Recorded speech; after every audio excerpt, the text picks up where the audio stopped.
오늘 말씀은 잠언 1장 8절에서 19절입니다. 키워드는 사랑하심에 대한 사랑, 죽음의 길로 이끄는 유혹, 주신 모든 것에 대한 감사와 기도입니다. 내 아들아, 내 아비의 훈계를 들으며 내 어미의 법을 떠나지 말라. 이는 내 머리에 아름다운 관이요 내 목에 금사슬이니라. 내 아들아, 악한 자가 너를 꿰일지라도 따르지 말라. 그들이 내게 말하기를 우리와 함께 가자. 우리가 가만히 엎드렸다가 사람의 피를 흘리자. 죄 없는 자를 까닭없이 숨어 기다리다가 스올같이 그들을 산채로 삼키며 무덤에 내려가는 자들같이 통으로 삼키자. 우리가 온갖 보화를 얻으며 빼앗은 것으로 우리 집을 채우리니 너는 우리와 함께 제비를 뽑고 우리가 함께 전대 하나만 두자 할지라도 내 아들아, 그들과 함께 길에 다니지 말라. 내 발을 금하여 그 길을 밟지 말라. 대저 그 발은 악으로 달려가며 피를 흘리는데 빠름이니라. 새가 보는 데서 그물을 치면 헛일이겠거늘. 그들이 가만히 엎드림은 자기의 피를 흘릴 뿐이요 숨어 기다림은 자기의 생명을 해할 뿐이니 이익을 탐하는 모든 자의 길은 다 이러하여 자기의 생명을 잃게 하느니라. 아멘. 지혜의 근본은 하나님을 경외하는 것입니다. 다른 말로 하면 하나님 앞에서 사는 것입니다.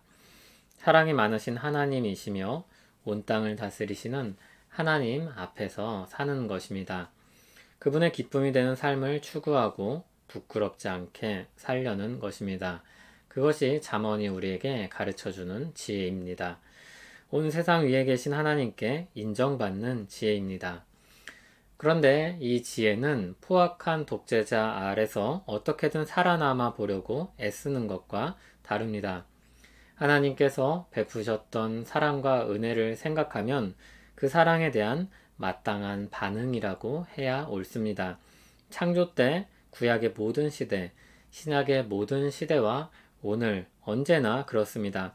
하나님이 베푸시고 우리는 거기에 반응합니다.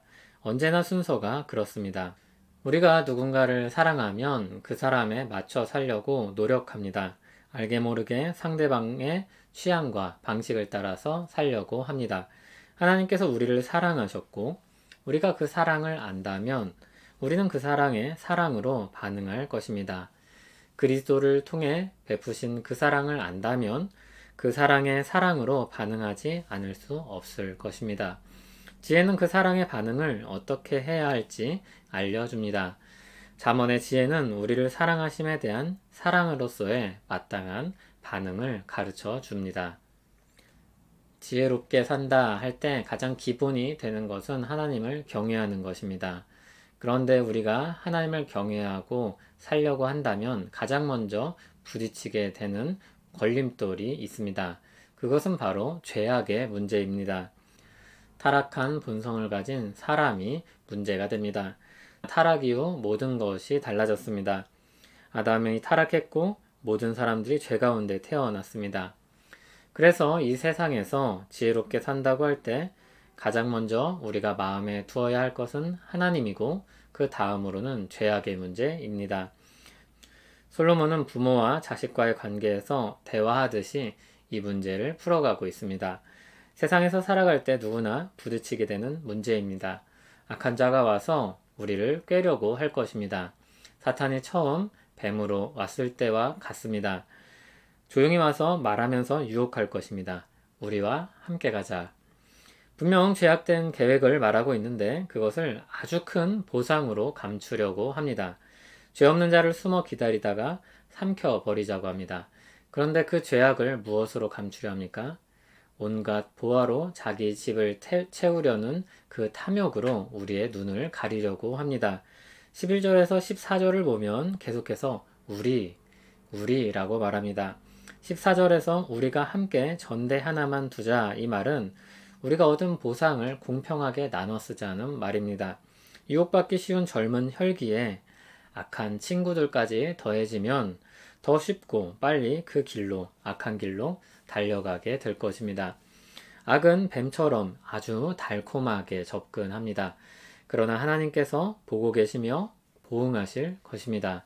그러한 사실을 아는 부모는 이렇게 말하지 않을 수 없습니다. 내 아들아 그들과 함께 길에 다니지 말라. 그 길을 밟지도 말라고 합니다. 그 길은 19절에서 말하는 대로 이익을 탐하는 모든 자들의 길이며 그리고 그 길의 끝은 자기의 생명을 잃는 것입니다. 그 죽음의 길을 떠나는 것이 지혜입니다. 부모가 사랑하는 자녀에게 주는 권면입니다. 하나님께서 사랑하시는 사람들에게 깨닫게 하시는 말씀입니다. 악한 길이 유혹이 되는 이유가 무엇입니까? 거기에 이익이 있기 때문입니다. 자기에게 돌아오는 것이 있기 때문입니다. 그래서 그 악이 얼마나 강한지 어떤 경우에는 경건 생활까지도 자기 이익으로 삼으려고 합니다. 자기 자랑, 자기 만족, 인정 등 자기 이익을 위한 도구로 삼으려고 합니다. 그 욕심과 그 결말이 이와 같습니다. 부하려 하는 자들은 시험과 올무와 여러 가지 어리석고 해로운 욕심에 떨어지나니 곧 사람으로 파멸과 멸망에 빠지게 하는 것이라. 돈을 사랑함이 일만하게 뿌리가 되나니 이것을 탐내는 자들은 미혹을 받아 믿음에서 떠나 많은 근심으로써 자기를 찔렀도다. 이익을 탐하는 자의 길은 자기 스스로를 결국 찌르게 됩니다. 물론 신자들은 그 지경에까지 이르지 않을 것입니다. 하나님은 신자들에게 성령 하나님을 보내주셔서 그와 같은 죄악을 깨닫게 하시고 떠나게 하실 것입니다. 말씀을 통해 그 악을 깨닫게 하시고 우리 마음을 선한 길로 이끄셔서 악한 길에서 벗어나게 하실 것입니다. 우리 안에 새로운 마음을 불어넣어 주셔서 하나님께서 창조주이시며 통치자로서 우리의 필요를 채우신다는 것을 알게 하고 보게 하실 것입니다. 그래서 우리 마음 가운데 자족하는 마음을 주실 것입니다. 물론 우리도 유혹에 빠질 수 있습니다. 그러나 멸망에 이르기까지 달려가지는 않을 것입니다. 이 멸망을 향한 경고와 경계는 우리에게 돌아오라는 하나님의 강력한 권고일 것입니다. 주님의 은혜로 건지고 또 건지셔서 하나님은 우리에게 선한 길을 걷게 하실 것입니다. 악한 길의 말로가 비참하다는 것을 깨닫게 하시고 나오게 하실 것입니다. 그리고 주님의 길을 걷게 하실 것입니다.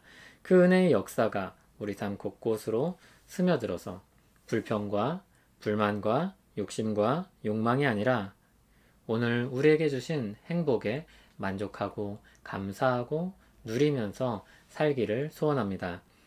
하나님께서 베푸신 은혜와 사랑을 생각하고 기억하며 감사하며 찬양합니다. 그리고 사랑으로 반응하길 원합니다. 하나님 앞에 살기를 원합니다. 선한 길로 생명의 길로 걷기를 원합니다. 탐욕과 불평에서 떠나게 하시고 만족과 감사가 넘치는 행복을 누리게 하옵소서. 예수님 이름으로 기도합니다. 아멘.